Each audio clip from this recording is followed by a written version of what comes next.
hang on, wait, you've not chosen the wrong video, you've not chosen our first video. And you've not gone back in time. And this is not deja vu. We have gone and got another L3 H2 Citroen Relay van. This one belongs to our friends, Darren and Amy, and they've asked us to build a van to a specific budget. So this is not going to be like our van build. What they have provided us with though is an EcoFlow Delta. We are building this van around a portable power system. So if you're interested in that, do like, do subscribe, do follow this van build, which hopefully we will be starting soon. Anyway, enough of this, get back to the video you want to be watching. A while ago, I showed you how I fitted and adapted the spare wheel carrier from Wheeliams. I've now gone and purchased the ladder for the opposite side, which is going to give me access to my roof, and hopefully with a little adaptation will support my MaxTrax traction boards and offer perhaps a little hindered access to anybody else other than me. So let's get to it, let's get this package opened and let's see what we've got.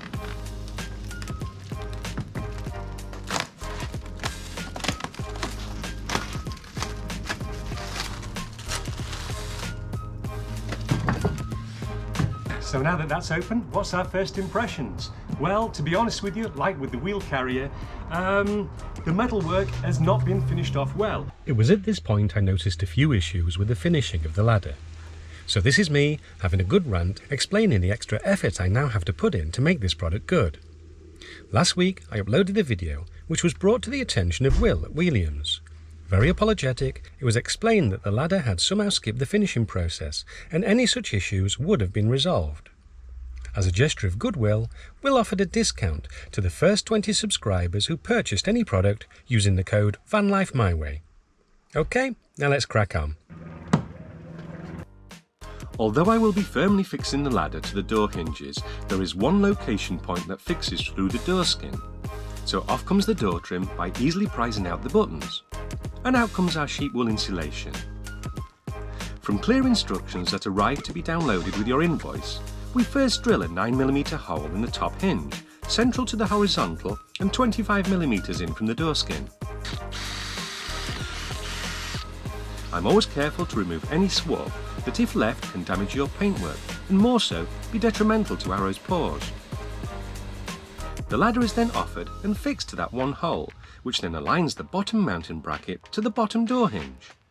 A mark is scribed with a Sharpie pen and ladder removed to drill the second mounting hole.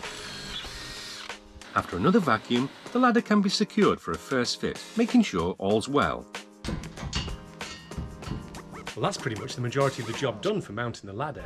By mounting to the top and bottom hinges, I'm going to now tighten it all up, which is going to tell me exactly where I need to drill a hole through the door to mount this piece just here.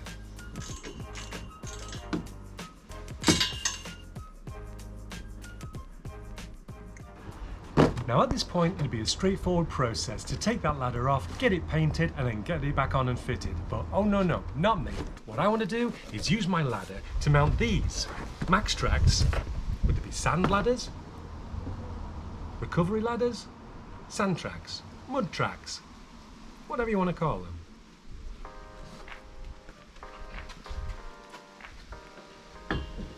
And off comes the ladder again to carry out works on the table to fit my MaxTrax.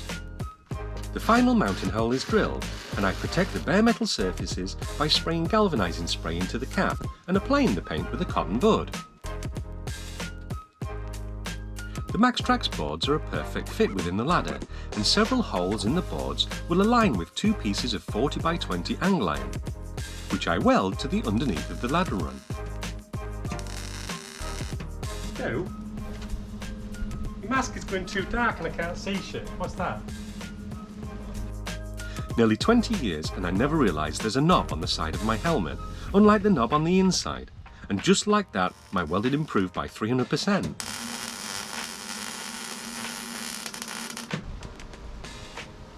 Marking through the holes to the angle line with a Sharpie, holes were drilled and then tapped out to 12mm to accept a bolt. It was then time to prepare the steelwork, as we did with the spare wheel carrier. So we're pretty much at the stage now of putting a top coat onto our steelwork. You've got a couple of options here. You could either paint or powder coat. I'm not a big fan of powder coat. It looks great, but if it gets chipped or damaged, you find that water can get behind the powder rot the steelwork, and before you know it, you've got an awful looking flaking powder coat, which is very, very difficult to repair. So I'm a big fan of Raptor paint, and that's what I'll be using. It's a very tough, durable finish, and if it gets chipped or damaged, you can easily repair it by just dabbing in a little bit more Raptor paint. But you decide to use either powder coat or paint, we do have to prepare the steelwork, because neither of those two products like these sharp edges, where you'll find the powder coat will chip off quite quickly and the paint won't stick to it.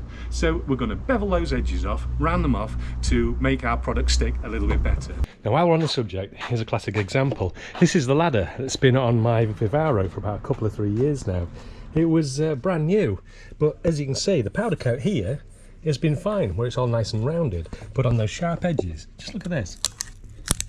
Look.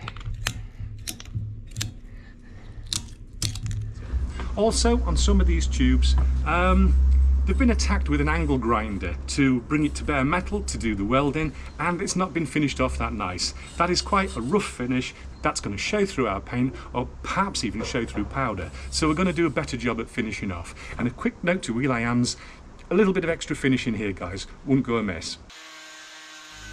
After grinding off those sharp edges, the metal surfaces were polished with a Scotch pad, before removing any remaining residues with panel wipe. A light dust of primer was applied, before filtering the 2-part Raptor paint into the spray pot. And 3 thick coats of Raptor paint was applied. Once dry, we can now permanently fit the ladder, which beside the quality control issues, I believe is a great looking piece of kit. And easily bolting on the max tracks added to the appeal, gave me easy storage and a little security from accessing the roof.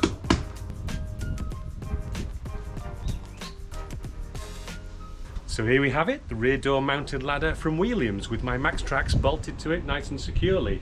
Now matching my Wheeliams spare wheel carry as well. The Wheeliams products are designed to actually strengthen the back doors by attaching to the hinge plates and not to the doors themselves. So don't compare these to cheaper products that are on the market. However, what can we conclude about this ladder? Well, like the spare wheel, you're not going to receive a product that's good to go by just fitting and forgetting. Both products come unfinished. Now, if you are going to powder coat your product, then it's likely that the product would be acid dipped to remove any corrosion, and powder coat will go a long way to actually cover all of the grooves that I found on this product that I was not happy with. However, with 3 coats of Raptor paint, it's gone a long way to make it look as good as it possibly can do. Anyway, do write down in the comments what you think about the quality of this product, and if you've had any problems yourself with any Wheeliams products, do write in the comments below and let us all know what you've found. Thanks for watching.